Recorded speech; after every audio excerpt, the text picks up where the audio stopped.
bienvenue dans votre magazine Le Monde Campus Le Mag. Nous sommes ravis de vous retrouver. Ensemble, nous allons voir comment les jeunes vivent, se forment, travaillent et changent le monde. Et ces jeunes, on les rencontre dans toute la France, que l'on sillonne. Pour cette 7e étape de l'émission, nous sommes à Tours en partenariat avec TV Tours Val-de-Loire. Alors des jeunes qui changent le monde, on va rencontrer des Tourangelles qui font bouger la région en travaillant dans le domaine de la recherche. On va consacrer un dossier au métier de l'art de vivre. On est en sorte Val-de-Loire, c'est un peu la moindre des choses. Et puis il y a un parrain pour chaque émission et ce parrain... Et bien ce parrain, il est né à Tours, il a fait ses études ici aussi. Il est aujourd'hui journaliste, animateur télé reconnu et il fait bouger les lignes.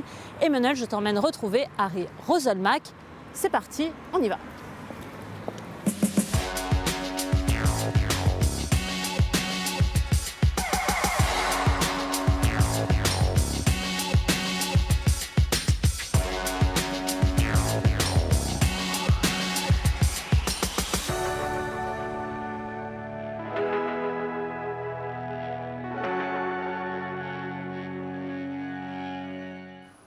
Harry Roselmack, bonjour. Bonjour Josépha. Nous sommes ravis de vous recevoir. Alors on n'est pas sur le plateau de 7 à 8, on est sur le plateau de TV Tours Val-de-Loire et vous avez vu comme il est beau. Magnifique. Magnifique. Alors vous êtes avec nous en plateau puisque nous sommes donc à Tours. Et à Tours, dans l'émission Le Monde Campus Le Mag, que ce soit à Tours ou dans les autres villes d'ailleurs, on a un parrain ou une marraine qui représente la ville. Et en l'occurrence vous, donc vous êtes né à Tours, vous avez fait vos études à Tours. Et donc c'est pour ça que vous êtes là aujourd'hui et vous serez avec nous pendant toute l'émission. Comme parrain. J'ai cet honneur, je suis ravi. Bienvenue. Alors ensemble, on va revenir pendant une quinzaine de minutes sur votre parcours, parce que l'idée de cette émission, c'est de mettre en avant des parcours inspirants, des parcours qu'on trouve intéressants. Et donc je pense que c'est le cas du vôtre en tant que journaliste, animateur télé, mais aussi, et on le découvrira, plein d'autres choses que j'ai découvert en préparant cette émission. Peut-être pour commencer, puisqu'on revient en arrière pour vous découvrir, quand vous étiez petit, vous étiez comment? Qui était ce petit Harry Roselmack de, je sais pas, 5-6 ans? Est-ce que vous étiez déjà quelqu'un qui aimait bien être dans la présentation, qui aimait bien parler? Et donc, est-ce que la voie journalistique se dessinait? Alors non, je n'étais pas un enfant ni un adolescent d'ailleurs qui était prompt à prendre la parole et à présenter ou à faire le show ou à animer. Non, ce qui m'animait pour le coup, c'était déjà, alors 5-6 ans c'est peut-être un peu tôt, mais quelques années après, 7-8 ans, c'est déjà le goût pour les mots, pour la lecture.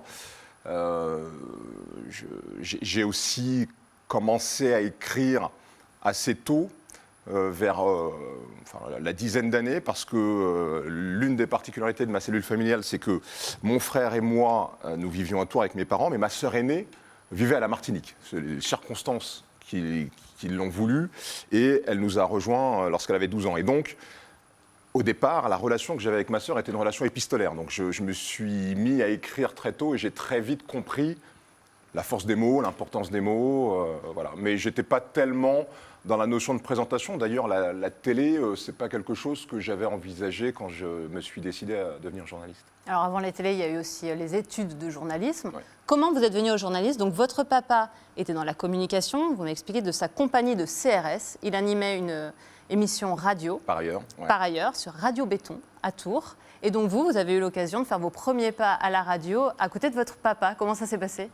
C'est ça, il animait tous les dimanches une émission de radio antillaise sur cette radio de la bande FM, Radio Béton, que les personnes qui habitent à Tours, et particulièrement au nord, à Tours Nord, connaissent.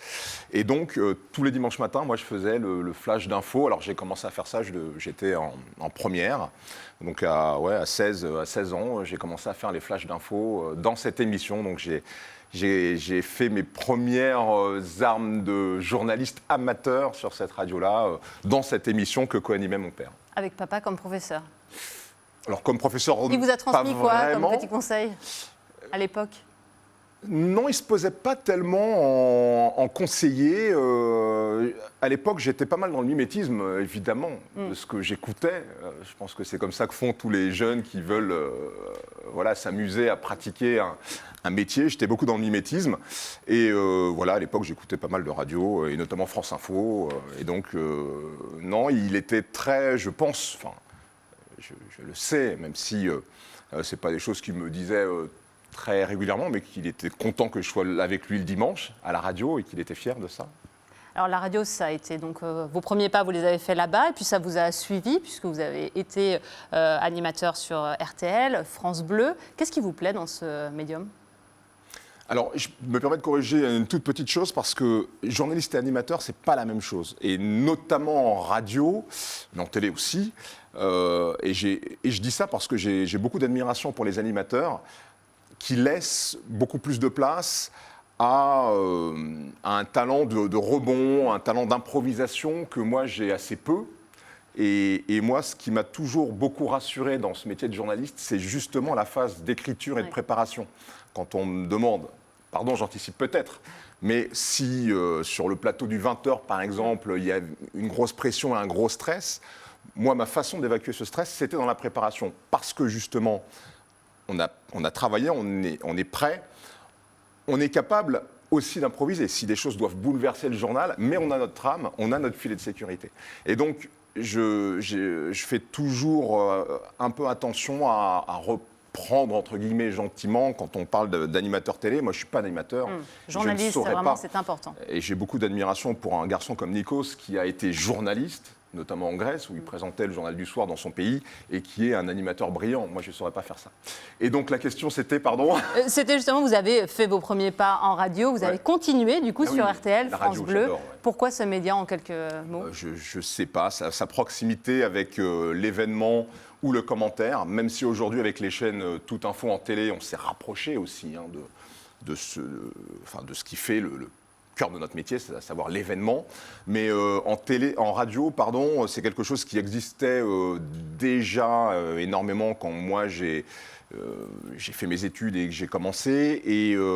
Et aussi le côté très lié à l'écrit et à la voix et sans perturbation possible. C'est vrai que quand vous faites un journal et qu'on vous fait des commentaires sur votre cravate qui est un peu de travers ou la couleur de votre choix de costume, c'est un peu bizarre. En radio, vous n'avez pas ça. En radio, on est vraiment sur la voix et la description du fait, la façon dont vous le dites évidemment, et la voix joue, mais c'est moins, disons, perturbant pour ceux qui écoutent que pour ceux qui regardent la télé. Alors avant de parler de votre école de journalisme et de là où vous avez tout appris, je vous propose de faire un petit clin d'œil et d'y retourner. Vous y étiez dans les années 90 et c'est le journaliste de TV Tour Val-de-Loire, Sébastien Branger, qui est allé y faire un petit tour.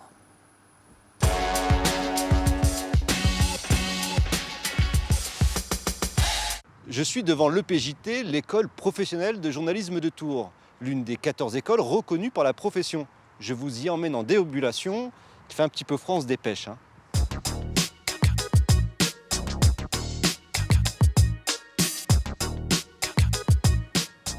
Je crois que la personne qui est derrière nous, Harry Roselmack, la connaît très bien. C'est Nicolas Souris. Bonjour Nicolas Souris. Bonjour. Qu'est-ce que vous faites ici, Nicolas ? Je viens préparer une session télé. Je suis un peu obligé de vous demander une petite anecdote concernant Harry. Oui, c'est le côté un peu, excusez l'expression, un peu des mères de Dari, c'est-à-dire qu'en fin de première année d'études, on avait tous obligation d'aller faire un stage en presse quotidienne régionale.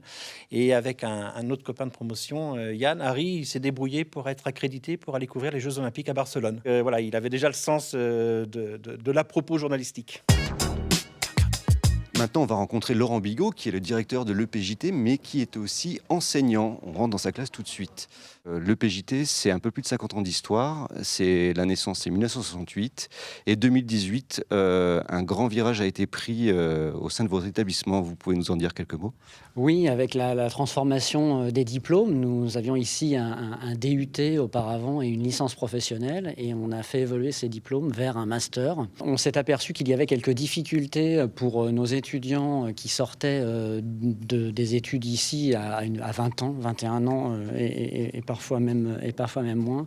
On s'est aperçu que c'était un petit peu difficile pour des employeurs de les recruter quand ils avaient face à eux des gens un peu plus expérimentés, de 24, 25 ans, pas forcément beaucoup plus vieux, mais déjà quand même un peu plus expérimentés. Et il nous a été demandé de pallier un peu cette difficulté et donc de choisir un niveau de diplomation plus élevé. Qu'est-ce qui a le plus changé en fait dans l'apprentissage du journalisme aujourd'hui ? On est aujourd'hui beaucoup sur des technologies web et multimédia. Donc aujourd'hui, on a vraiment un gros accent sur ce type de modules, que ce soit du data journalisme, que ce soit du fact-checking comme vous le voyez ici. Ici, c'est le studio radio de l'UPJT et on va rencontrer Irène. Alors Irène, c'est quoi votre recul là, sur ces 2 années passées ? Je pense que j'ai beaucoup appris, notamment sur le point de vue, d'un point de vue technique. Donc j'ai choisi la spécialité radio, alors que je n'étais pas forcément prédestinée pour la radio, mais au fil des sessions pratiques, j'ai vraiment beaucoup aimé ce côté un petit peu du direct, le stress un peu de l'antenne. En plateau, c'est Harry Roselmack, qui a été étudiant ici comme vous à l'EPJT. Est-ce que vous aurez une petite question pour Harry Roselmack ? Comment arriver à faire un petit peu son trou sans se perdre aussi sans perdre ses convictions, c'est pourquoi on voulait faire du journalisme. Alors Harry Roselmack, comment faire son trou sans se perdre ?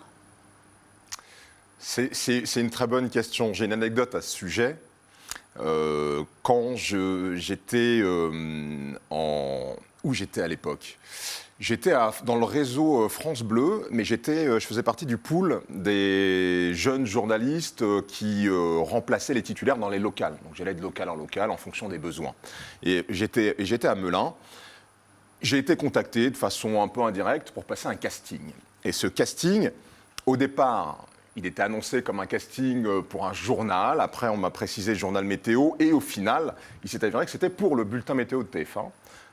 Après la mort d'Alain Gillot-Pétré, il cherchait quelqu'un pour présenter la météo et il cherchait plutôt quelqu'un incarnant la diversité. Et donc, je passe tous les tests avec bonheur et réussite. C'est d'ailleurs la première fois que je rencontre Evelyne Delia. C'était 6 ans avant d'arriver à TF1, de la façon dont on a parlé tout à l'heure.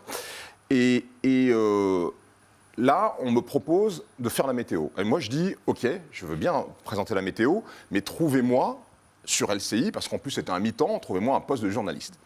À l'époque, Jean-Claude Dacier qui dirigeait LCI ne joue pas le jeu, ça ne m'intéresse pas, je ne veux pas de quelqu'un de ce profil-là. Et donc je refuse.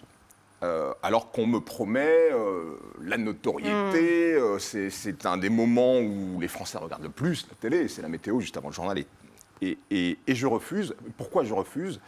Parce que je veux faire du journalisme, je veux traiter de faits d'actualité. Alors, je ne suis pas un journaliste ni économique, ni politique, ni sportif, mais je veux pouvoir traiter de tout cela et je ne veux pas être enfermé dans une image de présentateur météo. Et je dis souvent, quand j'ai à en parler à des jeunes, puisque c'est souvent les jeunes qui me posent la question, qu'à ce moment-là, il faut choisir entre la notoriété, la célébrité, peut-être aussi un peu plus d'argent que je gagnais jusque-là, et la sincérité de sa vocation et de ce qu'on veut faire. Eh bien, j'ai choisi ça, donc j'ai continué mon petit parcours à Radio France, etc. Et ce qui est drôle, c'est que donc 6 ans plus tard, TF1 revient vers moi pour me proposer de remplacer PPDA au journal de 20h. Comme quoi, si j'avais fait le choix d'accepter la météo, jamais je n'aurais présenté le 20h de TF1. Et ça, c'est une anecdote qui répond, je pense, à la question de cette jeune fille. En très bonne transition, forcément, avec le JT de TF1. On vous contacte pour devenir donc journaliste présentateur du JT. Et comment ça se passe ? C'est une rencontre donc, avec PPDA. On peut voir d'ailleurs une photo où on vous voit le premier jour de ce JT. Alors, je faisais partie, et c'est important de le rappeler, je faisais partie à l'époque, j'étais à France Info, très heureux, je n'avais pas d'envie de télévision, mais je fais partie d'un collectif qui s'appelle Averroès, dont l'objectif est de sensibiliser les patrons de médias à la question de la diversité. On est à un moment où on sent que ça commence à pousser au niveau de la jeunesse, de se voir représenter et d'avoir des opportunités dans d'autres secteurs, et notamment le secteur des médias. Donc avec Amirou Chlaïdi qui a créé ce collectif Averroès, on reçoit des patrons de médias, et un jour on reçoit Robert Namias, qui était le directeur de l'information de TF1, et Patrick Poivre d'Arvor, l'icône du 20h. Et donc la soirée se passe et l'idée, c'est que les membres du collectif, qui étaient soit étudiants, soit jeunes journalistes, posent des questions à nos invités. Et je pose donc une question à, je ne sais plus, je crois que c'était à Robert Namias. Et là, je décline mon identité et à la fin de à la fin de cette séquence Oui. questions-réponses, Patrick vient me voir et me dit « Mais c'est vous qui travaillez à France Info ?» parce qu'il connaissait ma voix et mon D'accord. nom. Il ne me connaissait pas, mon Oui. physique, il ne me connaissait pas. Et comme il écoutait beaucoup France Info, c'est à ce moment-là qu'il m'a repéré. Et je l'ai su après. C'est lui qui a parlé de moi à Patrick Lelay, qui était à l'époque le patron de TF1. Et c'est lui, PPDA, qui m'appelle en mars 2006 pour me dire « Écoute, Patrick Lelay va t'appeler et il va te faire une proposition. » Et bien justement, on va voir un petit extrait de ce premier JT du 17 juillet 2006. La situation continue de se dégrader au Proche-Orient. Les frappes israéliennes au Liban se sont poursuivies aujourd'hui alors que de nouvelles roquettes tirées par le Hezbollah ont frappé le nord d'Israël. Cette situation provoque des déplacements de population au Liban, mais aussi le départ de nombreux ressortissants étrangers. La France a commencé à organiser cette évacuation, pour l'instant volontaire. Pierre Baretti et Jean-François Drouillet. Ça doit être assez émouvant de revoir ces images. C'était important pour TF1, c'était vraiment un message qu'il voulait passer. Pour rappel, et c'est une date importante pour vous aussi, on est quelques mois après les émeutes en banlieue et la mort donc, de Zied et Bouna. C'est important d'avoir ce message, de montrer la diversité à la télévision. Oui, ce mouvement de fond dont je vous parlais tout à l'heure, il s'est vite exprimé de façon violente. Dans les quartiers en 2005, où il y avait vraiment à la fois ce ras-le-bol un peu tous azimuts, mais lié en partie à une détresse socio-économique, mais aussi identitaire et de représentation. Et effectivement, quelques semaines après ces émeutes, Jacques Chirac avait invité les patrons de médias, d'information, mais aussi des services culturels, à faire cet effort d'incarnation de la diversité. Et effectivement, TF1 a été la chaîne la plus prompte à répondre à ça. Alors, j'ai eu la chance d'être l'heureux élu. Mais c'est vrai que quand on me demande si je nourris une forme de malaise à avoir été recruté dans ces conditions-là, je dis que non, parce que j'ai été recruté effectivement dans ce contexte, mais je l'ai été parce qu'ils savaient que j'étais capable de faire le boulot. Et c'est ce qui s'est concrétisé par la suite. Donc moi, je n'ai pas du tout de problème. Je pense au contraire que ça a permis, pas de façon miraculeuse et sans régler tous les problèmes, ça a permis quand même d'avancer sur ces questions de représentation de la diversité. On vous surnomme parfois le Obama français. Ouais, alors ça, pour le coup, je trouve Ça vous fait ça quoi presque déplacé, mais je peux comprendre. C'est-à-dire qu'on m'a tellement dit, notamment des jeunes noirs, des jeunes maghrébins ou qui incarnent la diversité, ils m'ont tellement dit que ce jour-là, ça avait été pour eux un vrai choc et qu'ils avaient été impliqués comme jamais, ressentant une pression parfois plus forte que la mienne sur le plateau, dans les images qu'on a vues tout à l'heure. Avec cet enjeu, si jamais il foire, ça va être plus compliqué pour nous derrière. Et donc, oui, il y avait effectivement quelque chose, je pense, de très intense chez beaucoup de gens qui attendaient que ça se passe, enfin, qui souhaitaient que ça se passe bien et que mon arrivée aux 20h soit bien accueillie par le public, ce qui a été le cas. Alors en 2011, vous arrêtez le JT de TF1, vous continuez, et c'est encore le cas aujourd'hui, des magazines d'information comme par exemple 7 à 8, et vous êtes aussi impliqué dans d'autres domaines qu'on connaît peut-être moins, l'entrepreneuriat, notamment avec une marque de cosmétiques, Neoclaim, et l'entrepreneuriat, c'est quelque chose qui vous anime également. Ouais. C'est quelque chose qui que vous j'ai plaît découvert en 2009. Ce qui me plaît, c'est l'aventure humaine. C'est comme ce qui forge, moi, ma vocation de journaliste. Ce sont les mots, ce goût des mots dont je parlais tout à l'heure, qui est d'ailleurs sans doute un héritage tourangeau, puisque les lettres, c'est quelque chose qui est très présent ici dans la région. Mais c'est aussi et surtout le goût des gens. Et je trouve que l'entrepreneuriat, c'est la possibilité de vivre de fantastiques aventures humaines avec des gens qui partagent cette aventure et pour des gens pour lesquels on crée des services, des produits, etc. Et donc, l'entrepreneuriat, c'est quelque chose que je trouve vraiment essentiel pour plein de raisons, et pas simplement pour l'économie, mais pour la cohésion, pour la réalisation. Et je pense qu'il y a beaucoup de jeunes dans des quartiers où c'est un peu compliqué qui trouvent à se réaliser aujourd'hui par l'entrepreneuriat. Donc c'est quelque chose que je soutiens aussi aujourd'hui beaucoup. Oui, se lancer et créer sa propre entreprise quand finalement c'est parfois difficile d'être embauché. C'est se réaliser et c'est apporter sa propre voix avec tout ce qu'il y a derrière dans un collectif qu'on nourrit de ça. Et c'est hyper important. Merci à Harry Roselmack. Alors pour continuer cette discussion, je vous propose de retrouver en plateau deux nouvelles personnes. Va me rejoindre mon co-animateur. Nouvelle, pas pour moi. Non, pas vraiment. Emmanuel Davidenkoff, mon co-animateur de cette émission, mais aussi Hélène Gervais. Elle est inspectrice de l'éducation nationale. Elle a écouté avec attention cette interview. Elle va pouvoir en parler avec nous sur le plateau.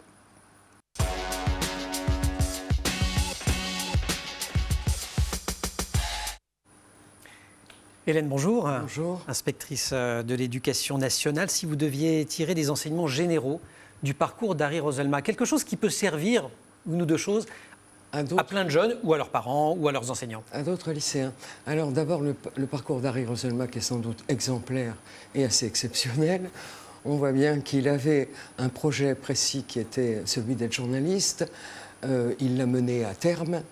Mais on voit bien qu'au long de son parcours, il a à la fois saisi des opportunités, parfois pris des risques. Il a eu de l'audace. Voilà les enseignements que je tirerais. Et il a su aussi faire la synthèse de son parcours. Il faut se rappeler de son expérience d'apprenti journaliste quand il avait 16 ans. Et on voit bien que même une petite expérience comme celle-là, on peut en tirer profit dans un parcours individuel. Expérience qui se noue à travers une relation dense, intime avec votre père. Dans certains cas, les parents ne sont pas tout à fait d'accord avec les projets des enfants. Qu'est-ce que je fais ? J'ai 16 ans, j'ai 18 ans, les parents ne sont pas d'accord. Alors, la place des parents dans l'orientation est essentielle. Il ne s'agit pas pour les parents de choisir à la place des enfants, mais de les encourager à prendre de la liberté de choisir eux-mêmes leur orientation. Donc le rôle des parents, ce serait de donner confiance, d'accompagner le jeune dans des démarches, de soutenir son projet. Voilà le rôle du parent, me semble-t-il. D'accord, ça c'est le rôle, c'est la version idéale de la chose. C'est la version si on allait dans la vraie vie maintenant. Oui, alors... On a des parents qui ne s'intéressent pas ou peu à l'orientation de leurs enfants parce qu'ils sont eux-mêmes très éloignés du système scolaire. J'observe quand même que, quel que soit le milieu social, les parents espèrent le mieux pour leur enfant. Et quand ils ne sont pas eux-mêmes en capacité d'accompagner leurs enfants, ils font confiance aux professionnels qui les entourent, aux professeurs principaux, en premier lieu, aux psychologues de l'éducation nationale. Il faut savoir qu'il y a beaucoup d'outils, sur des outils ONICEP notamment, pour accompagner les parents, les établissements Concrètement, scolaires. on va voir les autres, on se fait aider. Voilà, Il ne faut pas rester tout seul face à ce risque de conflit. Absolument. Il y a un sujet qui parcourait le propos de Harry autour de la question de la diversité, avec, dans son cas, pas d'autocensure. J'ai envie de devenir journaliste, je vais devenir journaliste. Dans certaines situations, l'autocensure, elle est terrible. Qu'est-ce que vous dites à des familles, autant qu'à des jeunes d'ailleurs, qui se disent « c'est pas fait pour moi ». C'est ce que je disais tout à l'heure, c'est laisser la liberté à l'enfant de son choix professionnel. Oui, mais et pour certains enfants, s'il n'ose pas y aller. Pour certains enfants, effectivement, c'est un conflit de loyauté. Un conflit de loyauté. Un élève en brillante réussite dans un milieu social plus défavorisé pourra hésiter à entreprendre ses études brillantes. C'est pourquoi, des parents, on attend aussi qu'ils accompagnent l'ambition de leur enfant, qu'ils encouragent la mobilité si elle est nécessaire pour faire ses études. Voilà ce que je peux répondre à cette question. Arrivons en tant que père, parce que vous avez des enfants et l'horloge tourne, Harry, l'heure de l'orientation approche. Ils sont encore collégiens. Mais... Pour l'aînée, c'est d'ailleurs déjà le cas, puisqu'elle est en 3e, et elle a déjà une ébauche de projets professionnels dans le domaine de la santé. Mais le point que je voulais peut-être aborder, c'est est-ce que, au-delà effectivement de l'emprise des parents sur les enfants, il n'y a pas quelque chose qui est en train de changer, je crois, depuis quelques années, mais dans le discours général de l'éducation, en termes de hiérarchie des études. C'est-à-dire qu'à une certaine époque qui n'est pas si lointaine, on hiérarchisait beaucoup les études et on faisait... Quand on parlait de brillantes études, c'était tel type d'études. et pas tel autre. Et ça influençait les parents, Vous avez raison. sans tenir compte des aptitudes et du désir des enfants. Est-ce que ça, c'est pas quelque chose qui a un petit peu évolué et qui doit continuer à s'affirmer? Qui est en train de changer ces 20 dernières années, plus particulièrement, je dirais ces 10 dernières années, la réforme du baccalauréat, la transformation de la voie professionnelle, l'accès aux études supérieures qui est encouragé pour les élèves de la voie professionnelle. Petit à petit. Les réformes visent à ce que les choix ne soient pas définitifs et que les poursuites d'études soient toujours possibles, les réorientations, les passerelles, et le système permet des choix de plus en plus progressifs. N'empêche que ça renvoie à des représentations qui sont tenaces. Ouais, et moi, ce que j'ai envie de dire aux parents, c'est que, par exemple, j'ai mon Benjamin qui a 11 ans, qui veut être footballeur professionnel. Je ne le décourage pas. Je lui dis, tu veux être footballeur professionnel? Ok, bah, faut bosser, il faut venir faire des footings de temps en temps avec papa, il ne faut pas rester avec la PlayStation 3 heures dans la journée, mais plutôt faire des gammes, etc. Mais ce que je veux dire, c'est que c'est eux et leur désir, même s'il faut assurer l'essentiel évidemment, qui est le parcours scolaire général. Mais bon, voilà, les parents, écoutez vos enfants, regardez leurs aptitudes et le footing avec accompagner. papa, ça peut être fatigant, car papa est aussi ceinture noire de judo. Josépha. Et bien, pour continuer cette discussion, je vous propose de passer aux questions des élèves.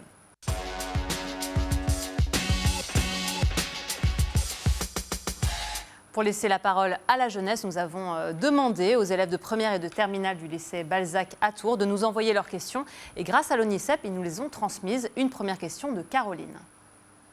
Moi, j'avais une question pour Harry Roselmack. Que pensez-vous de l'évolution de votre métier dans les prochaines années avec l'arrivée des réseaux sociaux et des médias de divertissement? Eh bien, Caroline, c'est une excellente question parce qu'elle est centrale. Je crois qu'aujourd'hui, le journaliste est peut-être encore plus important qu'hier parce que dans ce nuage de data qui nous parvient des téléphones, des ordinateurs et d'autres supports, des réseaux sociaux notamment, il y a ce qui est de l'ordre de l'information et il y a ce qui n'est pas de l'ordre de l'information. Et on a besoin d'avoir de l'information, c'est-à-dire cette déclaration, cet événement qui a été traité avec une déontologie, avec des méthodes par des gens qui sont des professionnels de ça et qui donnent quand même une forme d'estampille, de gage, de sérieux de ce qui va être une information versus des gens qui reprennent, qui répètent, qui colportent. Et aujourd'hui, c'est très facile, via un blog, via des réseaux sociaux, de faire passer des choses. Donc, le métier de journaliste est hyper important.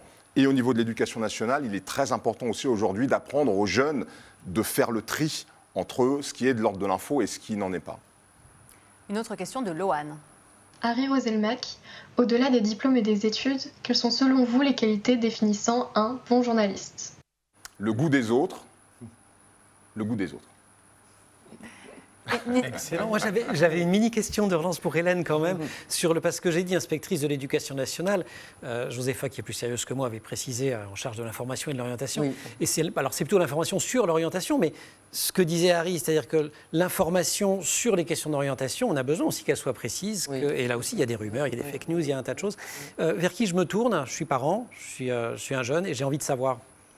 Il y a un certain nombre de médias spécialisés et de services spécialisés, au premier rang desquels, évidemment, l'ONICEP. Et sinon, dans les établissements, les psychologues de l'éducation nationale? Dans les établissements, les psychologues de l'éducation nationale, les professeurs principaux qui sont formés pour accompagner les élèves à l'orientation. Et puis les professeurs documentalistes. Les professeurs documentalistes également, voilà. Oui. Et une dernière question de Luc André.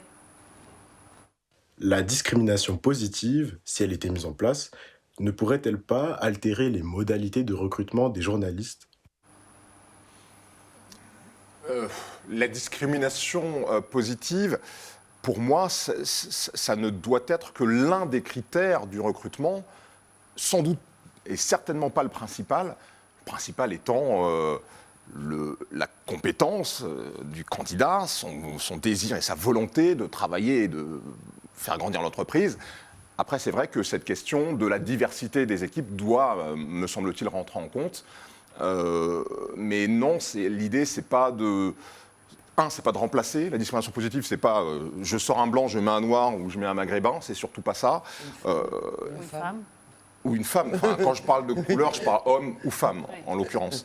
Mais l'idée, c'est vraiment d'avoir une sensibilité et d'accompagner un mouvement de fond qui doit se faire avec détermination, mais sans tout bouleverser, sans tout révolutionner. Donc pour répondre à ce jeune homme, non, ça ne doit pas complètement changer les modalités de recrutement des journalistes. Une dernière question, parce que cette première partie d'émission touche à sa fin. Hélène, je trouve que la réponse que Harry fait sur les qualités premières du journaliste, elle est rare, le goût des autres, avoir le goût des autres. Comment on apprend quand on est jeune, ou comment on aide ses enfants quand on est parent, comment on apprend à se connaître au-delà de ce que nous raconte le bulletin scolaire, au-delà de ce que nous racontent des salons, des publications qui nous aident de manière très importante, mais peut-être, j'allais dire, trop scolaire à nous orienter. Comment on apprend à se connaître ? On apprend à se connaître par les autres, déjà. On apprend à se connaître à travers les expériences qu'on fait, les stages. Il y a des outils de connaissance de soi, il faut le savoir. Mais à travers des entretiens d'orientation, puisque l'objectif à terme, c'est de faire la synthèse de ce qu'on sait faire et de ce qu'on voudrait faire, de ses compétences propres et personnelles. Hélène, merci beaucoup, inspectrice de l'Éducation nationale en charge de l'information et de l'orientation ici dans l'Indre-et-Loire. Harry, on va se retrouver pour la suite de l'émission puisque vous restez avec nous. Josépha, la suite. De nouveaux invités nous rejoignent. Harry, vous allez avoir de quoi vous inspirer sur l'art de vivre. Nous allons recevoir Christophe Hay, chef des restaurants La Maison d'à côté et La Table d'à côté, et Anne-Caroline Frey, fondatrice de Loire Valley Lodge.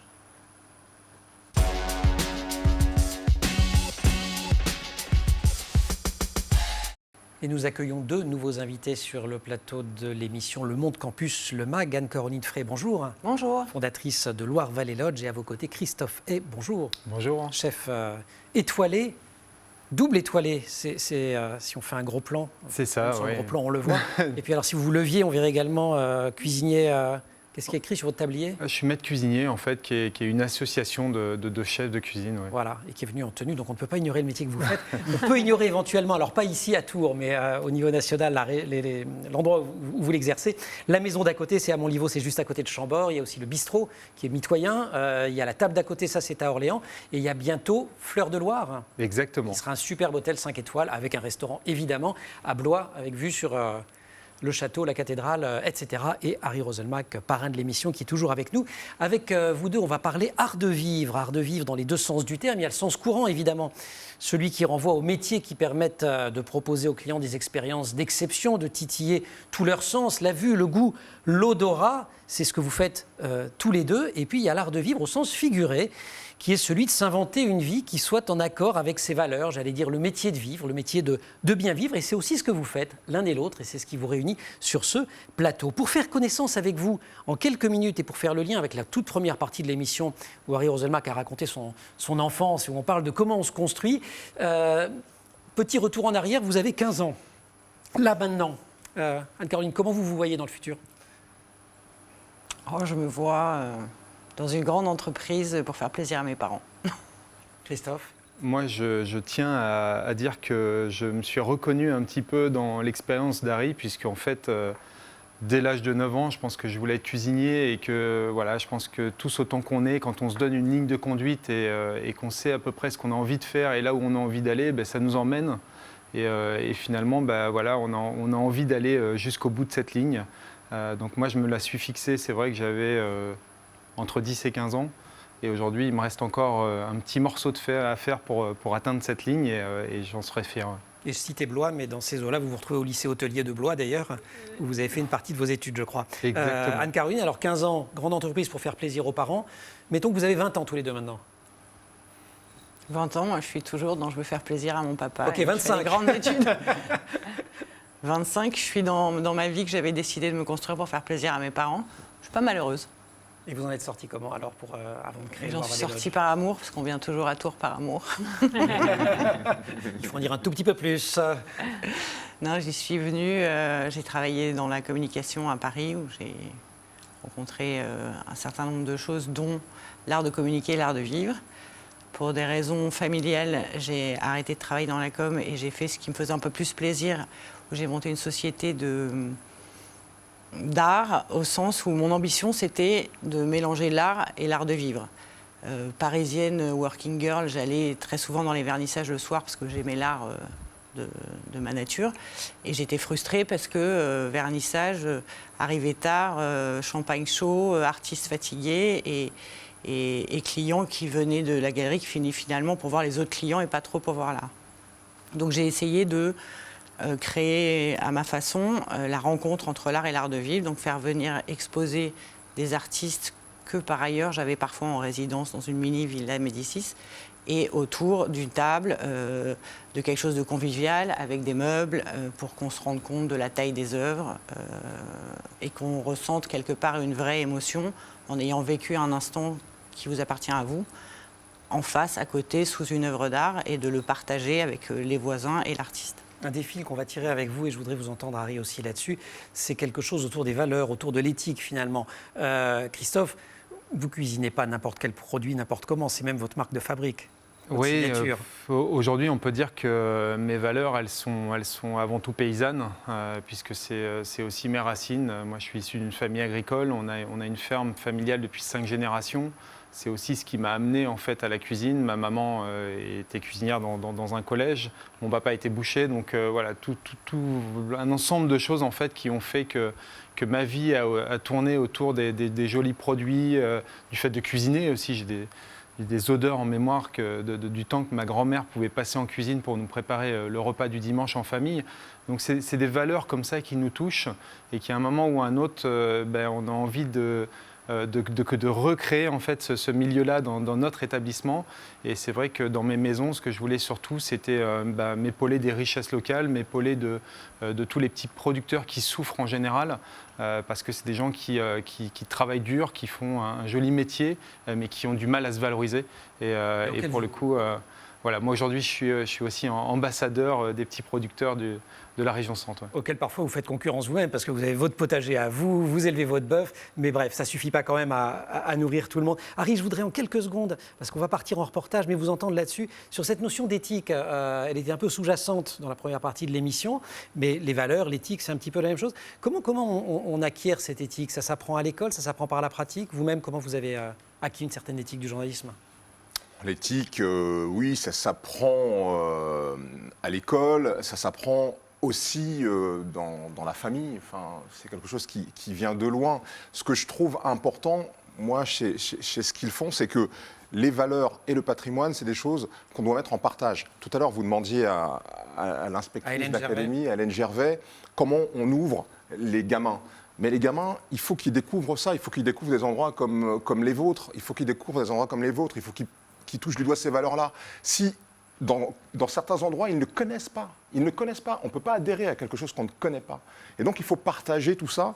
Et je crois qu'il y a un enjeu extrêmement fort aujourd'hui à avoir un patrimoine commun qui s'enrichit de ce que chacun peut apporter et qui s'enrichit notamment des racines de ce qu'on a en région et de ce qu'on a en France. On revient au goût des autres. Josépha. Avant de continuer cette émission, je vous propose de partir en reportage avec Sébastien Branger de TV Tours Centre Val-de-Loire. Il nous emmène à la découverte du plus important CFA de la métropole tourangelle, la Cité des formations. On y enseigne, et ça va vous intéresser, entre autres, l'excellence à la française en matière d'hôtellerie et de restauration. Sébastien y est allé au moment des Erasmus Day qui célèbrent Erasmus, le célèbre programme européen de mobilité étudiante. L'occasion de rencontrer d'anciens élèves qui sont partis à l'étranger et qui ont fait Erasmus, mais aussi ceux qui comptent y aller, et notamment des apprentis, ce qui est un peu plus rare. On le retrouve.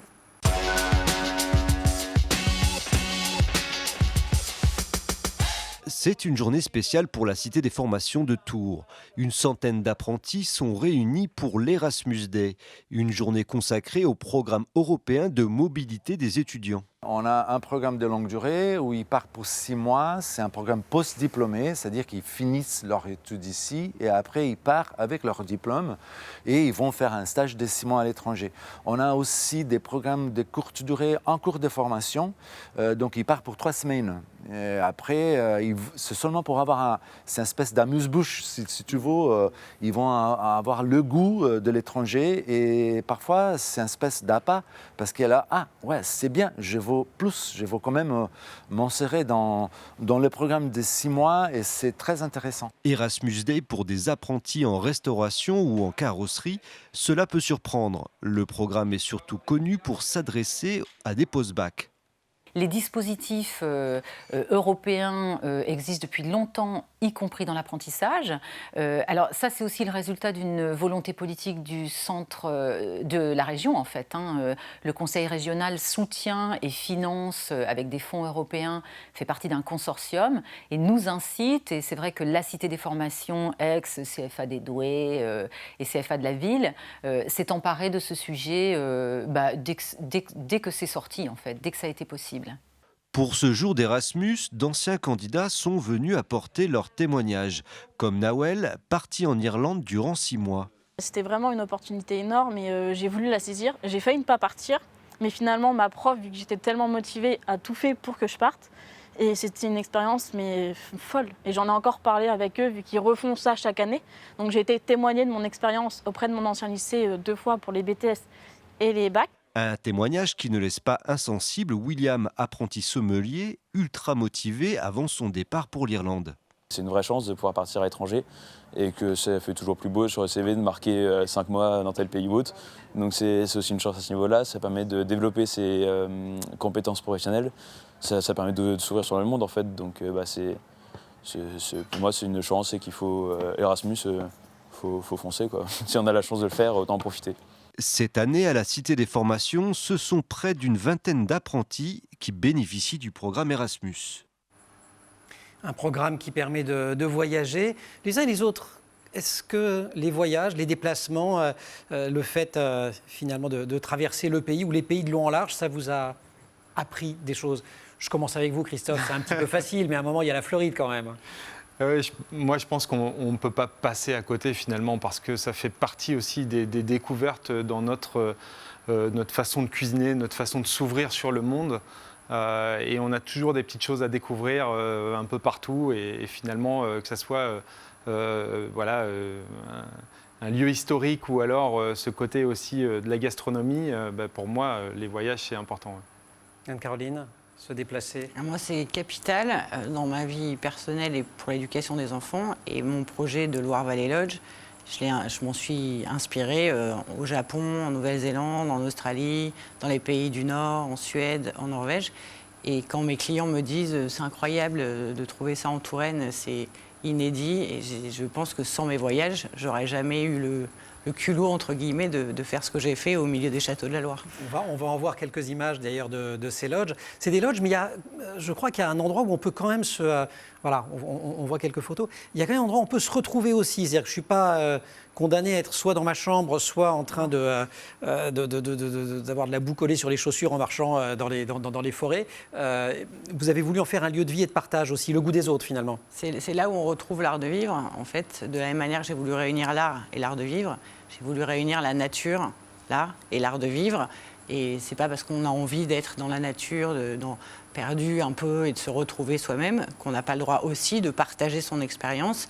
Et dans la découverte des sens, dont on parle beaucoup à l'hôtel, les papilles, le goût, ça fait partie des sens qu'on cherche à redévelopper à l'hôtel. Donc ça me paraissait évident d'avoir un endroit, un restaurant, un bar, un endroit de dégustation, d'émotion et de partage.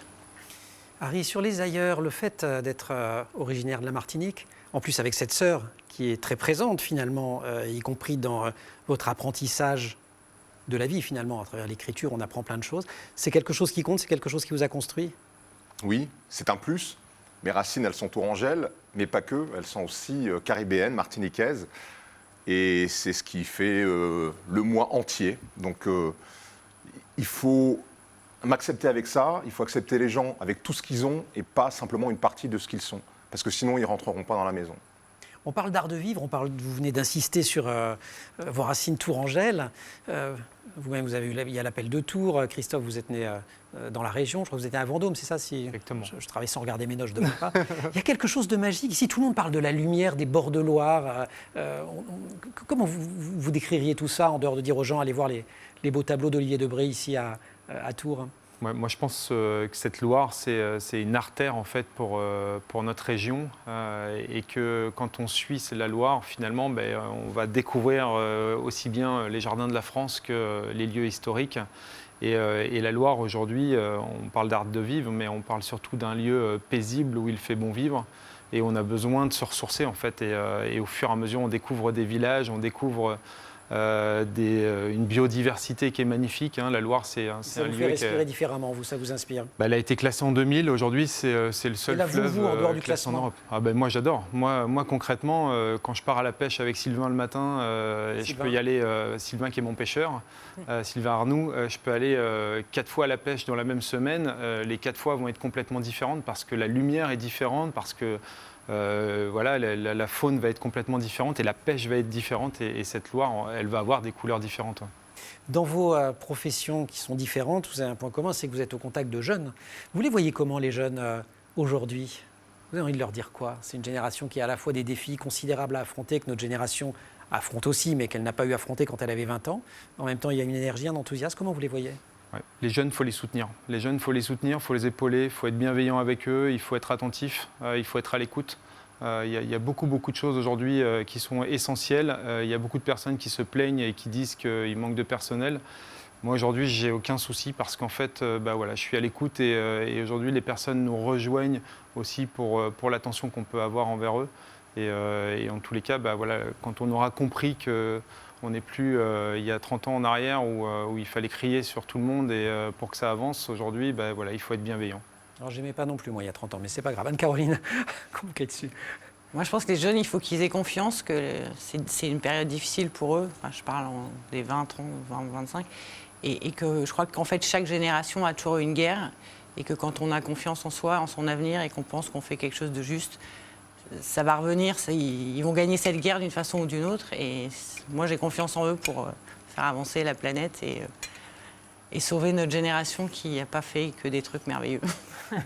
J'avais fait une expérience en Guadeloupe où j'étais allé au contact de jeunes et je leur avais demandé s'ils avaient le sentiment que la société les percevait comme un atout, comme quelque chose de positif ou comme un handicap.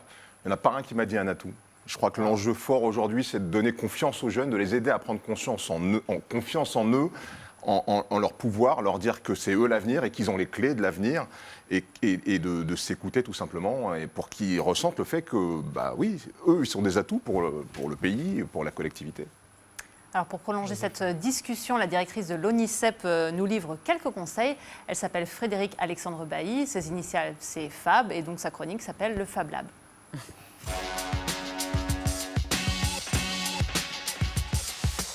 Bonjour à toutes et tous, ravi de vous retrouver dans le Fab Lab. Vous savez qu'à l'ONICEP, on essaye de vous donner toutes les informations dont vous avez besoin pour construire vos projets d'avenir. Et aujourd'hui, on vous fait un petit focus sur l'hôtellerie. Alors l'hôtellerie, c'est un secteur très facile parce que vous avez tous une première idée de ce que c'est qu'un hôtel, un café ou un restaurant. Mais est-ce que vous êtes bien sûr de connaître tous les métiers qui se cachent derrière la façade de votre hôtel? Quand vous arrivez pour prendre les clés de votre chambre, en fait, vous n'avez pas idée que avant que vous puissiez vous installer, il y a des gens qui ont construit l'hôtel, il y a des gens qui l'ont éventuellement rénové, il y a des gens qui ont acheté les meubles, qui les entretiennent, il y a évidemment les personnes qui font le ménage et qui font en sorte que votre chambre soit propre tous les matins, il y a tous les personnels qui s'occupent de la restauration et des cafés. Donc vous voyez, il y a toute une série de métiers qui sont dans ce secteur qu'on appelle en anglais le secteur de l'hospitalité. Et donc, si vous vous posez la question de savoir si ce secteur vous intéresse, vous voyez déjà que c'est un secteur de service qui tend à rendre un service vraiment fin à ses clients et qui recouvre toute une série de métiers. Alors, quelles sont les compétences qu'il faut avoir dans ces métiers-là? La première compétence, c'est le sens du service au client, évidemment, qu'on va résumer sous la forme d'avoir un sourire.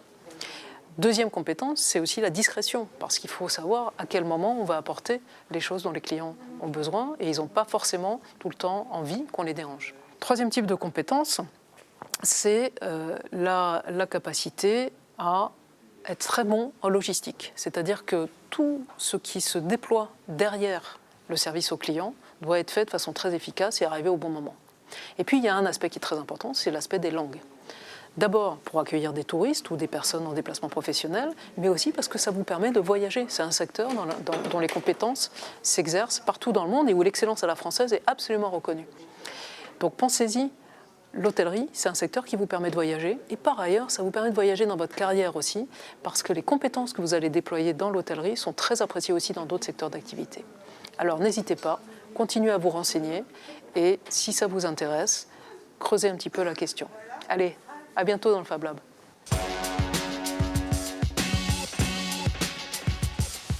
Et on sort du Fab Lab et on retourne au lycée avec les questions des élèves.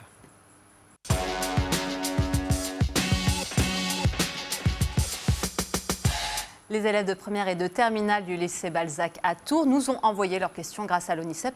Et la première question est de Yasmine. Tours fait partie du réseau des cités de la gastronomie.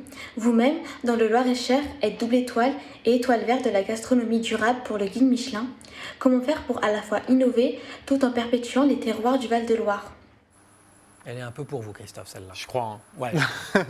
Étoile verte, je ne l'avais pas dit, c'est parce que vous cuisinez dans le respect de l'environnement. Oui, en fait, c'est une étoile qui récompense les engagements pour aussi bien l'écologie que le développement durable. Ce qui est important aujourd'hui... Innovation et tradition, c'est ça la question d'Yasmine. Oui, tout à fait. En fait, je pense que finalement, on fait sa propre cuisine et que les influences, bien entendu, arrivent de différents pays en règle générale.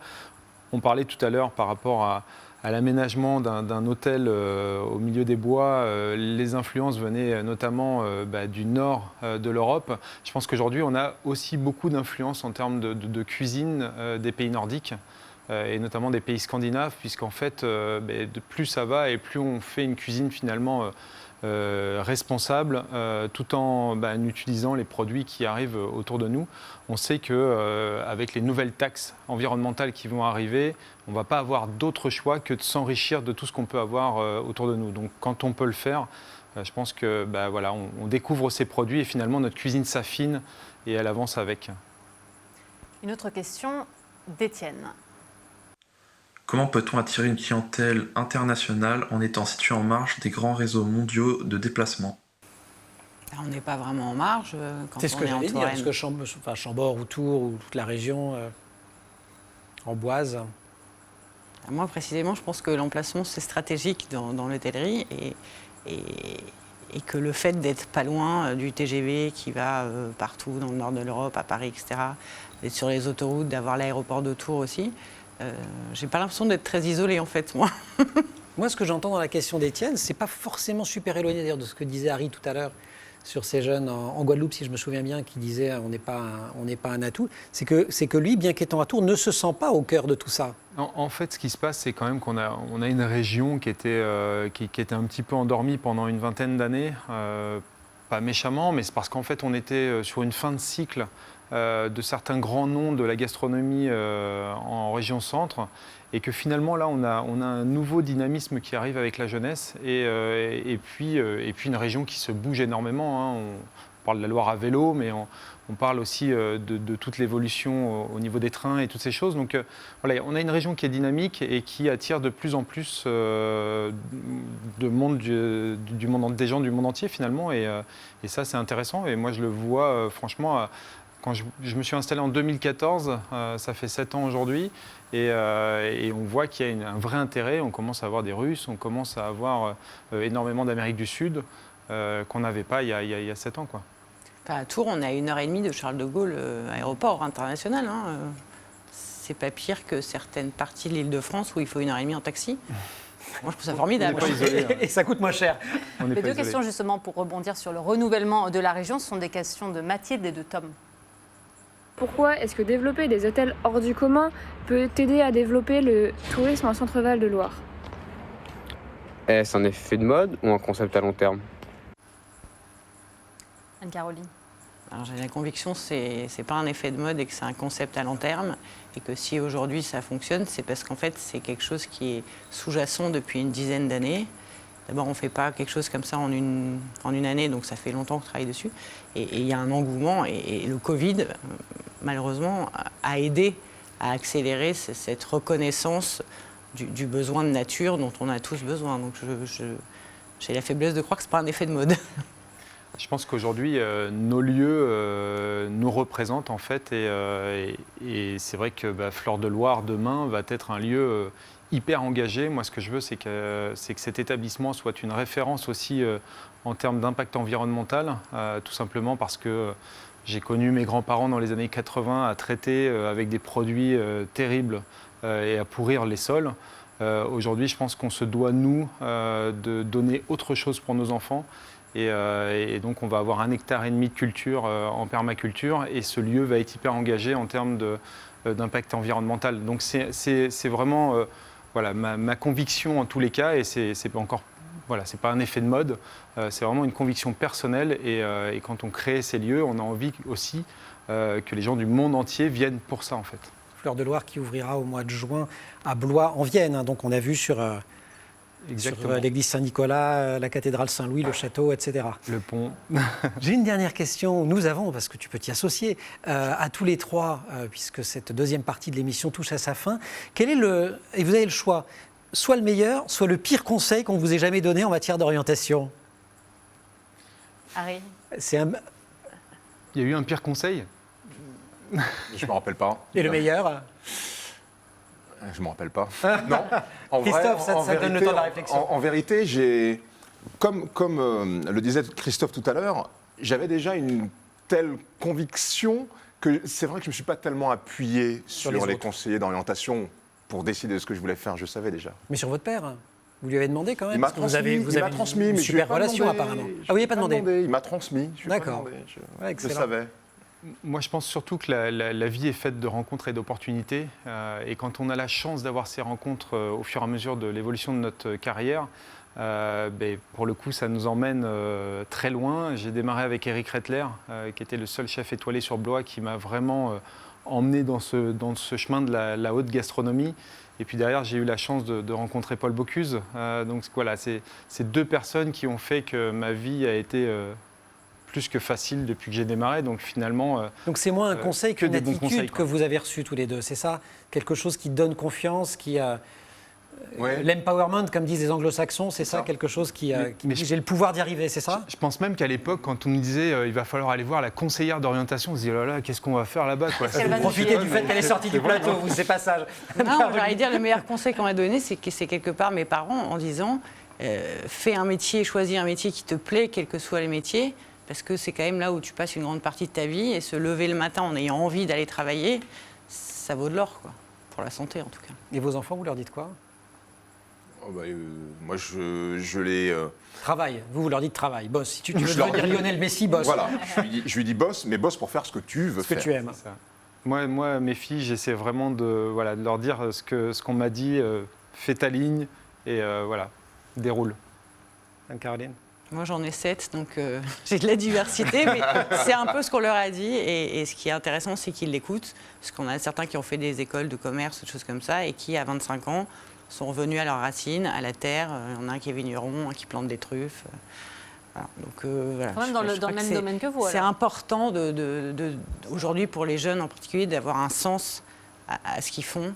Et c'est plus important pour eux que d'avoir un projet de vie comme on en avait, de faire une carrière. Eux, ils veulent vraiment vivre au jour le jour et vivre une vie intense et riche, quoi.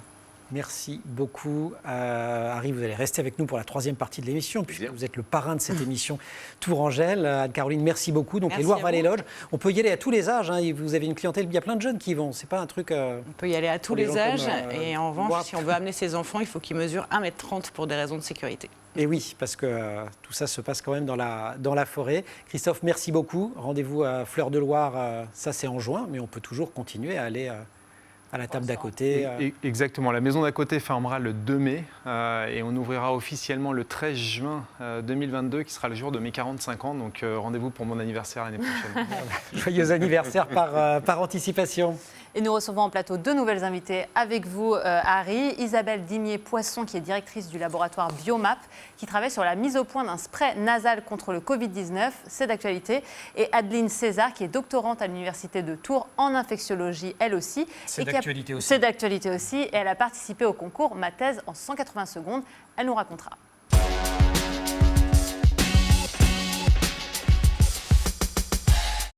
Le Monde Campus Le Mag continue avec cette troisième partie. Harry Roselmack toujours à nos côtés. Et oui, je ne partirai pas pour la Vous ne fin. bougerez pas. Et face à vous, deux nouvelles invitées. Isabelle Dimier-Poisson, bonjour. Bonjour, enchantée. Et Adeline César. Bonjour. Enchantée. Merci, moi aussi. Alors avec vous, nous allons parler recherche, maladies infectieuses et études scientifiques. Alors Harry, vous allez voir, bon, c'est pas trop votre domaine précisément comme ça, mais surtout. on va trouver des points communs, je vous garantis. À toutes les deux, pour commencer, ça veut dire quoi être chercheuse ? Je pense que moi, je parlerai plutôt de mon côté apprentie chercheuse, j'imagine. Pour moi, être chercheuse, pour l'instant, c'est encore qu'un rêve, finalement. Parce que c'est un métier qui, pour moi, a l'air d'être absolument important aujourd'hui. On s'en rend compte avec la crise actuelle. Et je pense que c'est un métier où on se lève tous les jours le matin en se disant on va trouver de nouvelles choses et peut-être pouvoir aider la population et les gens autour de nous. Pourquoi pas trouver des thérapies à des nouvelles maladies. Voilà. Isabelle ? Oui, je rejoins Adeline. Alors moi, j'aime bien le côté, je suis enseignant-chercheur. Donc il y a une valence enseignement qui est aussi extrêmement importante, extrêmement glorifiante, je trouve. Le contact avec les étudiants permet de nous remettre en question régulièrement. Et puis c'est ce que disait Adeline. Enfin, moi, j'ai la chance de travailler en maladies infectieuses, en réponse immunitaire. Donc malheureusement, l'actualité. C'est l'actualité. Et donc avec des études, des recherches qui nous permettent de montrer qu'on a potentiellement peut-être un petit rôle à jouer dans ce qui se passe actuellement. Alors Isabelle, on va rentrer un peu dans le détail. On reviendra aussi sur le parcours d'Adeline en deuxième partie. Isabelle, en vous invitant, pour une fois, on aurait aimé ne pas être dans l'actualité, mais bon, malheureusement, on y est avec le Covid-19. Vous êtes en train de développer, avec votre laboratoire Biomap, un vaccin un peu différent contre ce virus. Est-ce que vous pouvez nous expliquer ? Oui, tout à fait. Donc Faites-nous rêver. Je vous fais rêver, alors c'est parti. Donc oui, on développe un vaccin anti-SARS-CoV-2 à administration par voie nasale. Donc c'est un vaccin qui revendique déjà une efficacité telle qu'on connaît pour les vaccins intramusculaires actuels, qui sont très efficaces pour éviter les formes graves et modérées de la Covid-19.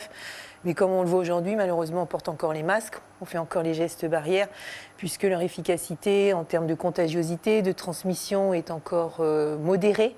Et donc l'administration par voie nasale de notre vaccin protégera contre des formes graves et modérées de la Covid-19 et surtout fera en sorte qu'on a une réponse immunitaire très précoce et qui évitera que le virus se multiplie pour les personnes qui sont vaccinées puis infectées et donc qui propagent le virus.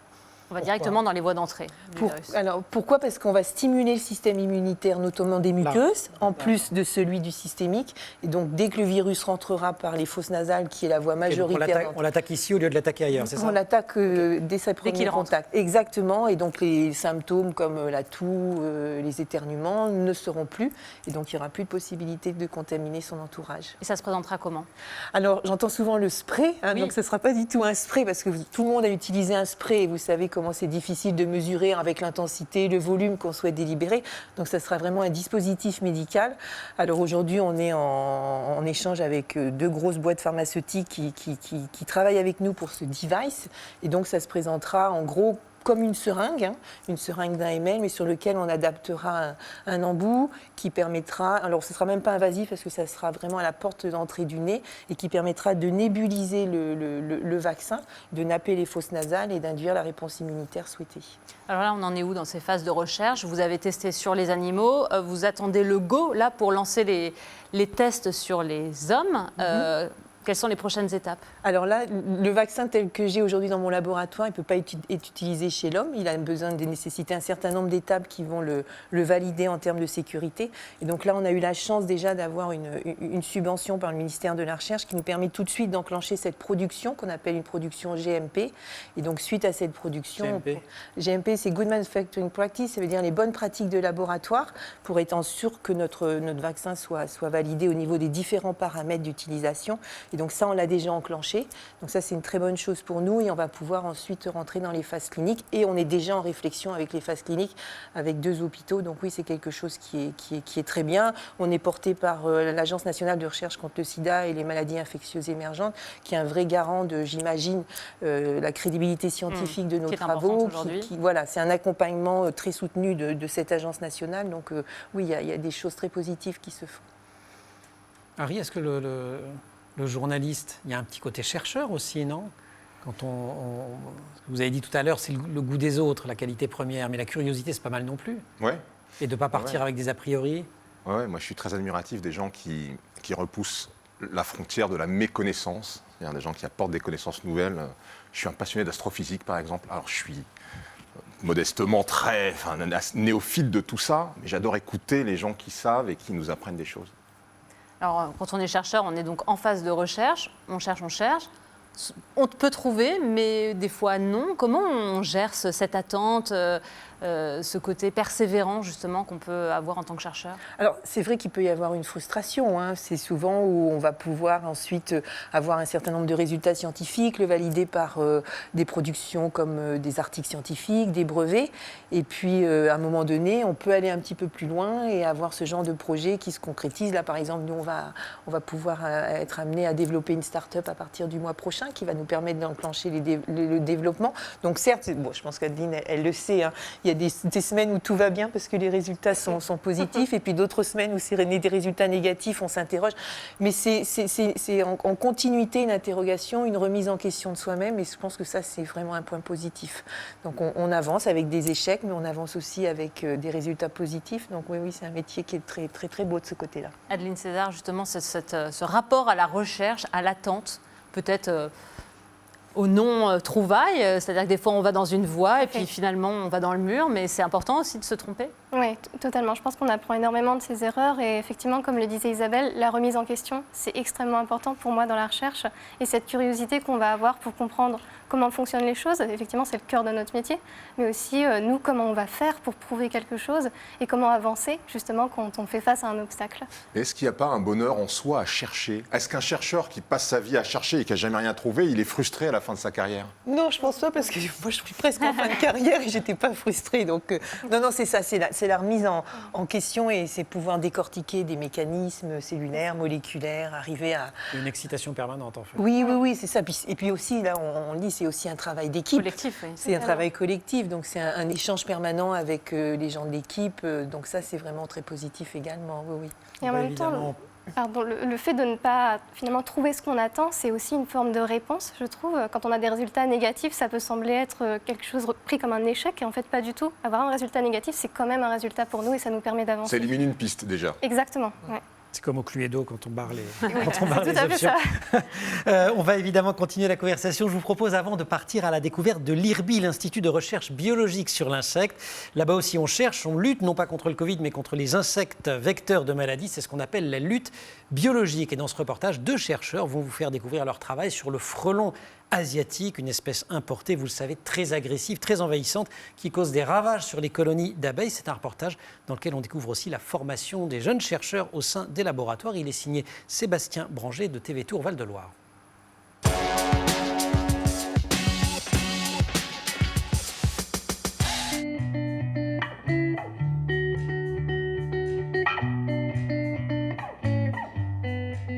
Je suis devant l'IRBI, l'Institut de recherche biologique sur l'insecte. Il s'agit de la plus grande structure de recherche sur l'insecte en Europe. L'IRBI fête cette année ses 60 ans d'existence, une longévité qu'elle doit en bonne partie à la qualité de son enseignement.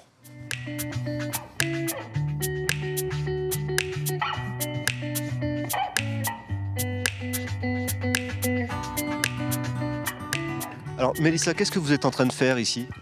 Du coup, là, on va récupérer une colonie de frelons asiatiques pour pouvoir récupérer des individus et du coup faire des expériences en laboratoire avec le matériel biologique qu'on va récolter là tout de suite. Pendant ma thèse, je travaille beaucoup, comme on dit, sur paillasse. Donc je fais beaucoup de laboratoire, mais je fais aussi de l'enseignement à l'université. Et je savais que justement cette thèse, elle m'apporterait une partie terrain qui me plaît énormément, mais aussi une partie labo essentielle pour mener à bien des recherches.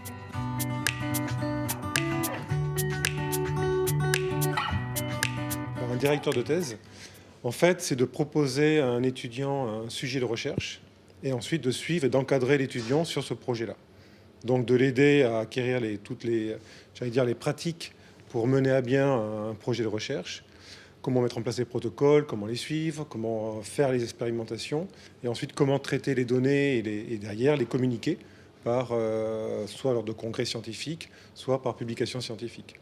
Donc en fait, c'est d'aider à la création d'un nouveau collègue.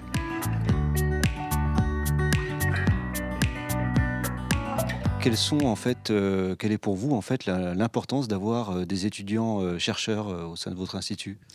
Alors les doctorants, effectivement, on a en moyenne entre 15 et 20 doctorants chaque année.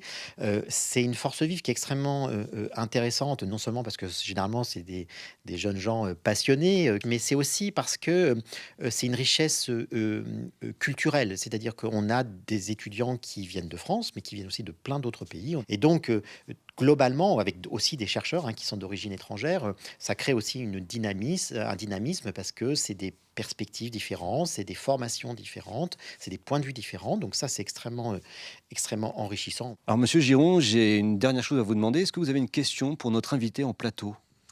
Ce serait peut-être comment en fait mettre en synergie la fois les journalistes et les chercheurs d'un côté pour avoir une empreinte plus forte sur les problématiques sociétales d'aujourd'hui. La relation entre journalistes et chercheurs qui a été très forte pendant cette crise sanitaire et qui continue. Harry Roselmack, comment on crée ce lien, comment on donne la parole aux chercheurs tout en le faisant de façon pédagogique ? Moi, je fais partie des gens qui considèrent que ce lien n'est pas assez présent et que l'information scientifique n'est pas assez présente de façon récurrente dans nos médias. En tant que producteur, j'ai d'ailleurs présenté un projet en ce sens à des diffuseurs. Maintenant, il faut trouver la place sur l'antenne, etc. Mais je crois qu'il y a beaucoup à faire parce que c'est des domaines qui évoluent de plus en plus vite. Que ce soit de la technologie, on le voit bien, quand sort le nouveau téléphone, c'est carrément une vague mondiale, mais quand on fait des découvertes aussi, c'est des choses importantes et je crois qu'il faut aller plus loin. Adeline César, vous êtes doctorante en infectiologie à l'Université de Tours. Vous allez bientôt soutenir votre thèse avec un membre du jury qui fait partie de ce plateau. Ce n'était pas fait exprès, mais elle est juste à côté de vous. Les discussions en coulisses ne sont pas permises. En quelques mots, sur quoi porte votre thèse ? Eh bien, ma thèse, ça porte principalement sur la grippe. Et en fait, je travaille au Centre d'études des pathologies respiratoires, donc sous la gouvernance du professeur Moustapha Sittahar. Et aussi également en co-tutelle avec l'hôpital, puisque mon co-directeur est Antoine Guillon, qui est réanimateur. Et en fait, ça nous intéresse particulièrement de trouver un nouveau traitement contre la grippe et un traitement qui pourrait être basé contre des molécules qui sont à l'intérieur de l'humain, en fait, et qui régulent le métabolisme et qui ont des propriétés soit antivirales ou anti-inflammatoires et qui sont super importantes pour lutter contre cette pathologie qu'est la grippe, mais aussi le Covid, par exemple, qui peuvent nous aider à lutter contre le virus et également notre propre réponse qui peut être excessive et donc néfaste pour l'hôte. Donc voilà.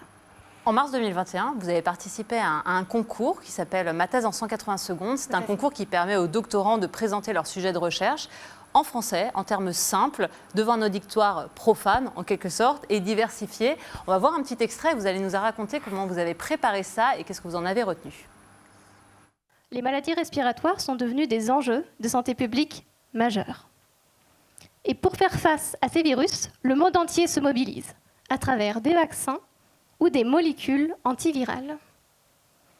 Seulement voilà, ces virus, en se multipliant, font beaucoup d'erreurs appelées mutations. Et ces mutations, elles vont modifier les virus. Un peu comme si certains avaient des couleurs différentes, portaient des chapeaux ou avaient des masques. Un vrai carnaval. Qu'est-ce que vous avez retenu de ce concours ? On parlait tout à l'heure de mettre en avant la science dans les médias. Ce n'est pas toujours facile, c'est souvent des termes techniques. Qu'est-ce qu'on apprend avec ce concours-là ? Je pense que c'est une expérience extraordinaire où on apprend justement des choses qu'on ne nous apprend pas forcément au cœur de la recherche. C'est vulgariser son propos et savoir le rendre écoutable et compréhensible par rapport à un public effectivement non averti.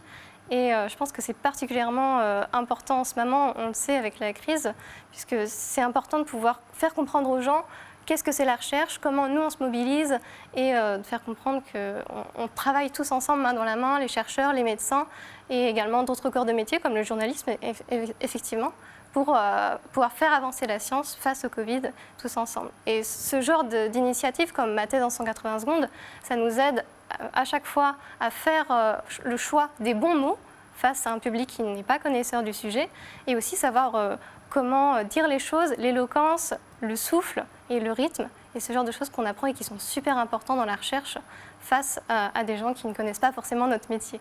Harry, vulgariser, ça fait partie des compétences de base du journalisme, mais quand on parle à un très grand public, ce qui est votre cas, c'est pas évident du tout. Et puis alors bon, il y a vulgariser les propos du scientifique, mais ça commence dès qu'il y a un discours technique, la vulgarisation. Moi, je sais pas, quand j'amène ma voiture chez le garagiste, j'aimerais bien qu'il vulgarise de temps en temps. Donc c'est pas qu'une affaire de prix Nobel, quoi.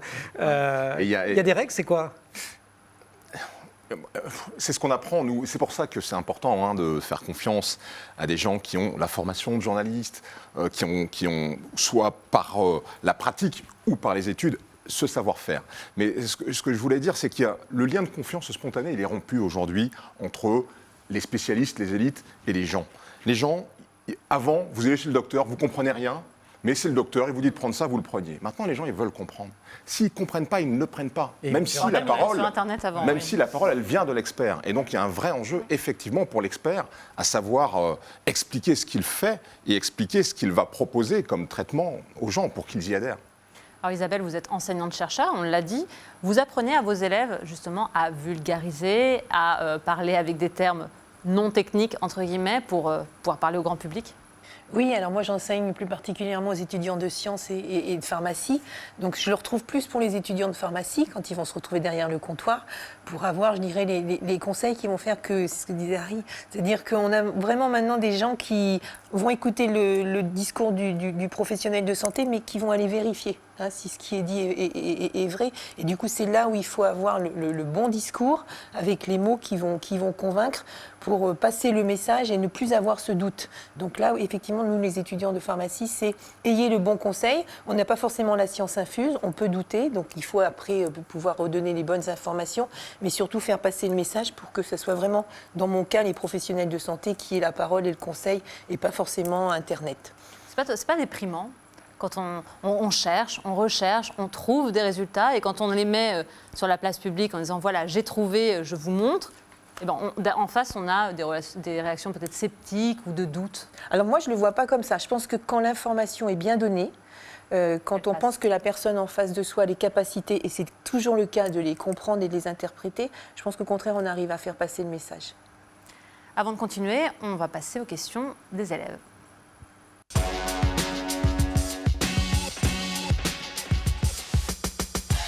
Et ces élèves sont ici à Tours, élèves de première et de terminale au lycée Balzac. On écoute pour commencer la question de Jézabel. Que manque-t-il à la recherche française pour être plus compétitive ? De l'argent. Je vous fais Isabelle. De l'argent, des sous. Effectivement, c'est vrai que le nerf de la guerre, c'est quand même l'argent. C'est-à-dire que le métier de chercheur, on a montré ses côtés positifs. Il faut savoir quand même qu'un chercheur passe énormément de temps de sa vie professionnelle à répondre à ce qu'on appelle à des appels à projets pour lever des fonds. Et effectivement, c'est peut-être quelque chose sur lequel il faudrait travailler pour que le soutien financier soit plus effectif et plus rapide dans certains cas. Donc effectivement, la recherche des fonds est un point extrêmement important pour faire avancer plus rapidement possible la recherche. Est-ce que des fois, ça oriente ses choix de recherche ? Se dire peut-être que si je cherche dans tel domaine, ça va intéresser peut-être des investisseurs dont je vais avoir des sous. Est-ce qu'il peut y avoir des fois un... Oui, effectivement. Oui. C'est-à-dire que les appels à projets ne sont pas si nombreux. Et pour, je dirais, certaines disciplines où c'est peut-être plus difficile que d'autres pour lever des fonds, on est malheureusement obligé de faire un peu ce qu'on appelle le grand écart, mais qui par moment a des retours très positifs parce que ça nous permet finalement d'aller au contact avec d'autres équipes de recherche et d'imaginer des projets sur lesquels on n'avait pas forcément émis des choses. Donc oui, ça se fait. Et d'un mot, dans votre formation, Adeline, on vous prépare à aller chercher des fonds parce que si vous devenez, on vous le souhaite, vous allez avoir le doctorat dans pas longtemps, enseignant-chercheur, il faudra avoir le poste après, mais bon, vous allez en remplir des dossiers. Tout à fait, oui. Alors c'est vrai que nous, on ne nous prépare pas forcément à ce métier qui est de chercher des fonds. Par contre, on a l'occasion de présenter notre travail et ça, c'est aussi un moyen de se préparer à ça. Exactement, oui. De vendre un projet et de le faire comprendre aux gens. Deuxième question des élèves du lycée Balzac, elle est signée Alexandre. Madame Denier-Poisson, vous êtes directrice du laboratoire Biomap. Madame César, vous travaillez à l'université de Tours. Je voulais donc savoir, dans le domaine de la recherche, quelle est la différence entre travailler dans le public et dans le privé ? Public, privé, quelle différence ? Pour moi, ça va être une question à laquelle je vais avoir du mal à répondre dans la mesure où personnellement, j'ai toujours fait une carrière à l'université. Donc c'est vrai que, par contre, c'est vrai qu'on entend souvent, alors je dirais que c'est plutôt peut-être des idées préconçues ou dans le public, il n'y a pas d'horaire, dans le public, les salaires sont différents. En ce qui concerne les horaires, je pense qu'une équipe de recherche telle que la mienne aujourd'hui, elle est loin de faire ses 35 heures, par exemple, donc c'est pas le cas. Donc oui, peut-être que ça va dépendre aussi des structures. Parce qu'elle en fait beaucoup plus, je précise. C'est ça. Mais au cas où. Oui, c'est ça.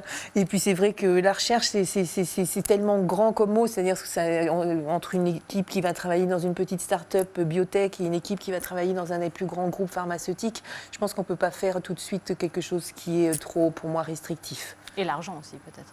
Et l'argent, mais je pense que ça, c'est une question, je pense qu'Adéline sera d'accord avec moi, on ne fait pas ce métier-là pour l'argent. Effectivement, non, c'est vraiment un métier l'argent qu'on vous donne pour rechercher. L'argent qu'on nous donne, et ben, ça va dépendre à nouveau à une petite biotech ou une grande biotech. Vous voyez, le vaccin, par exemple, Pfizer, c'est quand même avec une université, donc comme quoi ils arrivent aussi à lever de l'argent quand on est universitaire.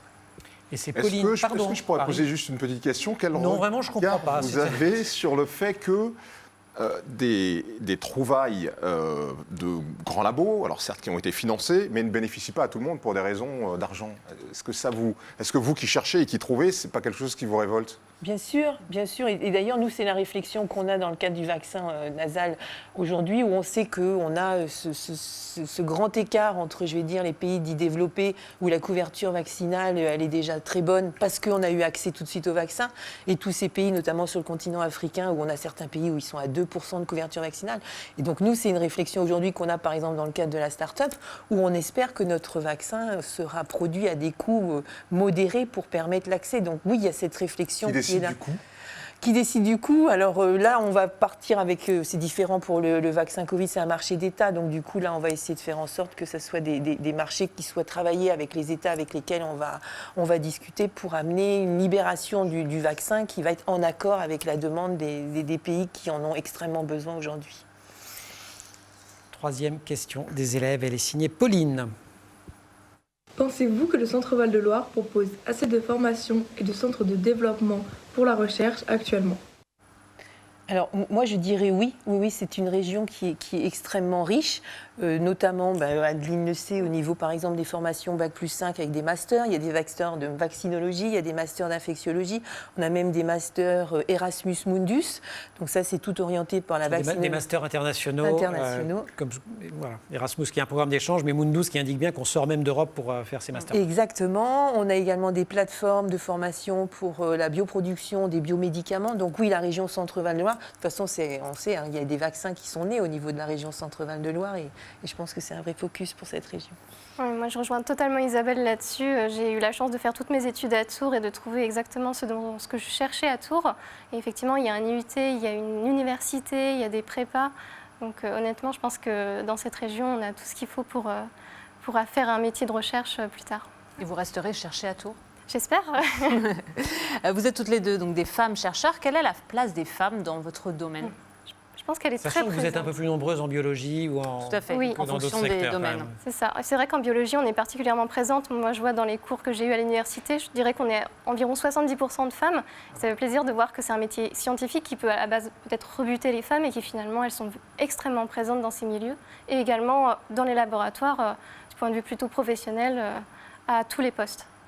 Oui, les femmes ont vraiment leur place. Alors Adeline disait la science, mais également les études de santé comme médecine, pharmacie, où la population féminine est majoritaire par rapport à la population masculine. Donc les femmes sont extrêmement présentes dans ces champs disciplinaires. Et pourquoi ça continue à bloquer alors en classe préparatoire, en école d'ingénieur, en physique, en maths Ça, c'est une bonne question. Je pense qu'il faut aussi je pense qu'il y a un certain nombre peut-être d'études à faire. Nous, aujourd'hui, globalement, ce qu'on sait, par exemple, par les études de physique et de maths, c'est vrai qu'il y a plutôt une orientation masculine, mais comme il y a une orientation féminine pour les études de santé, je pense qu'on a potentiellement l'idée d'imaginer qu'il y a peut-être des choix Oui, c'est ça, voilà. Après, au niveau des écoles d'ingénieurs, je pense qu'il y a quand même ça se régularise depuis quelques années. On voit bien que la population féminine dans les écoles prépa est de plus en plus présente. Donc ça, c'est quelque chose qui est important et qui est très bien pour l'avenir.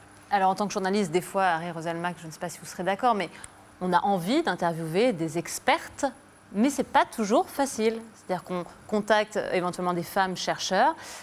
Soit il n'y en a pas, on ne les trouve pas. Pas qu'elles n'existent pas, c'est qu'on ne les trouve pas parce que quand on tape sur Internet, ce ne sont pas les premiers noms qui remontent.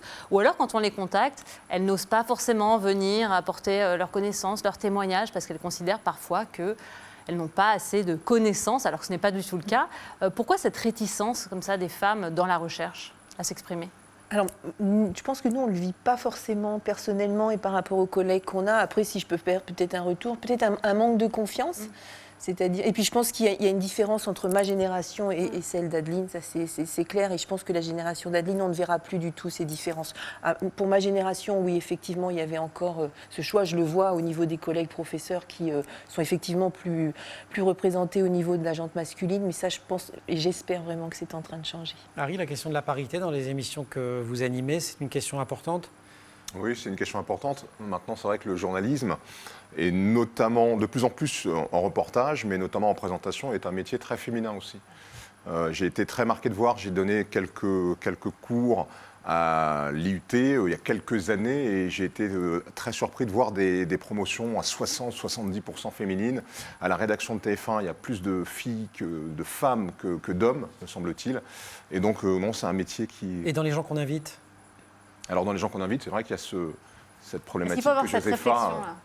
Bien sûr. Attention à la mixité. Oui, je l'ai entendu notamment dans cette séquence Covid où effectivement les rédactions avaient du mal à avoir des femmes qui pourtant existent, cherchent, mais qui osent prendre la parole et pour parler voilà, au nom de la communauté scientifique. Je pense qu'il y a effectivement une question peut-être de manque de confiance. Je tiens à préciser que c'est vraiment une question qu'on pose avec Josépha en toute humilité parce que c'est un sujet au monde et c'est un sujet de vigilance parce que voilà, on sait que c'est compliqué d'être... De faire les choses comme on souhaiterait les faire dans ce domaine-là. L'émission touche à sa fin. Est-ce que vous auriez un ultime conseil à donner, alors soit à des parents, soit à des jeunes qui nous regarderaient, ou à des grands-parents, bref, des personnes qui cherchent leur voie et à travers ça cherchent leur vie? Non, je dirais qu'il faut simplement essayer de trouver ce qu'on a envie de faire et ce qui nous pose vraiment à nous motiver, à nous dépasser chaque jour et qu'on finira bien par trouver sa place. Je suis d'accord, il faut se faire confiance, ça c'est important. Je pense que la confiance est le maître mot et il faut aller là où on a envie d'aller et c'est là où on est bon en tout cas. Cher parrain, le mot de la fin. Je suis arrivé à cette émission fier de la partie de moi qui est Tourangelle et je le suis encore plus en sortant de cette émission après avoir entendu tous nos invités qui ont parlé de l'excellence Tourangelle en matière d'art de vivre, en matière de sciences, en matière d'éducation. Donc merci à vous deux. Eh bien, merci à tous les trois d'avoir été avec nous. Cette émission Le Monde Campus Le Mag à Tours se termine. Merci à TV Tours Val-de-Loire de nous avoir accueillis. Prochaine étape du Monde Campus Le Mag, ce sera à janvier. Nous serons au Mans avec une jeune trompettiste formidable comme marraine pour vous succéder, Lucienne Renaudin-Vary. D'ici là, vous pouvez retrouver cette émission en diffusion sur TV Tours Val-de-Loire, sur lemonde.fr et sur toutes les chaînes partenaires. À très bientôt et un petit peu par anticipation, très bonne fête.